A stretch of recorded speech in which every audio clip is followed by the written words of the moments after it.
Isang malakas na prayer lang ang hinihingi ng ating gentleman na si Bimby Aquino. Talaga naman kasi nga ang recovery ni Chris ay paunti-unti namang umuusad.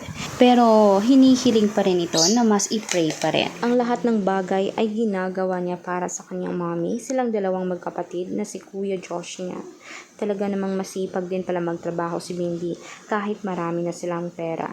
Ika niya gusto niyang bumawi sa mommy niya galing sa pinaghirapan niya.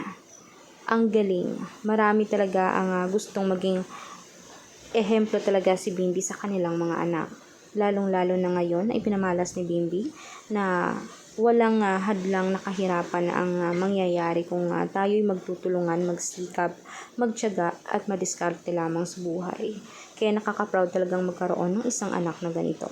Agree ba kayo? Kaya huwag niyo nang kalimutan i-like, subscribe, and click the notification bell for more videos updates. Salamat!